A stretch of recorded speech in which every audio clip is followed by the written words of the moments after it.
This year, we are predicting that the total IT and telecoms services market globally will see an acceleration in growth from last year. We expect over 6% growth in that total market to $4.9 trillion. Of that $4.9 trillion, 73% goes through partners. So around $3.6 trillion is what your total addressable market is. And in 2024, we've seen something really interesting. We break down that $4.9 trillion market that I talked about into routes to market. Direct, one-tier partners, so this is partners that are served directly by vendors, and two-tier. And we can see in that two-tier space that growth outpaces the rest of the market. We're expecting 7.4% growth in that two-tier space. Now this reflects VARs, MSPs, agents, all of you that collectively represent the channel. My definition of co-sell is really salespeople coming together to collaborate, source, influence a deal. If it requires working with someone outside of your walled garden of a company in order to win an account, in order to grow an account, in order to drive something through your revenue funnel, you're likely to practice co-selling.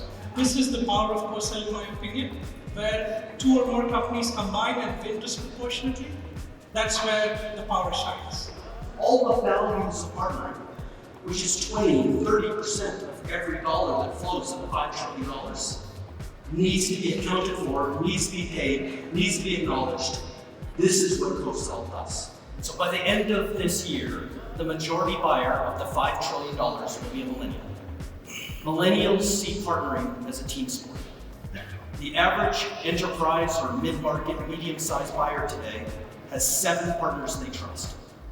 6 or more out of those 7 partners at the table will not be collecting their money in a resale fashion. But they're participating not for the margin, but for the multiplier.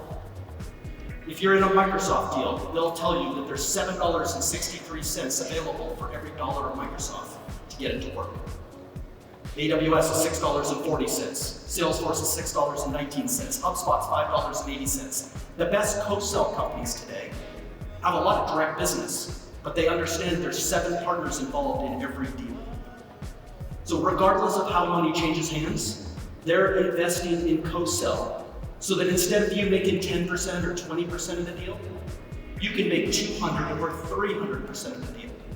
The only way to do that is to be part of the 7 trusted partners. It's important for us to lean on the other relationships that we have with other vendors or other VARs, other MSPs, because while we want to be everything to our customers, we can't. And the fact that we're willing to admit that we don't have it all figured out, but we will figure it out with them, brings a lot of credibility for us with our customers. And when we bring someone else to the table who is that subject matter expert or the solution expert for what our client needs, their trust in us goes up because they know that when we do have the right solution, we'll say yes, and when we don't, we'll tell them the truth as well, but we will find out and bring that solution to the table for them. For us, yeah, we have a lot of employees across the US, but we only have 2 offices, Indiana and in Maryland. I needed somebody up in the Bronx, and I had a gentleman who I speak here, Marcial, that was able to provide that for me. A, it saved the person from traveling. B, it saved the customer money. And C, I've continued to build a great relationship with another MSP. What I found by partnering with people, other companies, whether it's MSPs or whether it's social suppliers, if we can all fill the gaps, then we create a full service to our customer. I don't need 100% of everything, but if I bring partners in, whether they're MSPs or whoever, we're splitting 100%, and I don't even care how that is, and we're all winning, right? And if we can continue to win and the customer's winning, then we can't continue to do more business.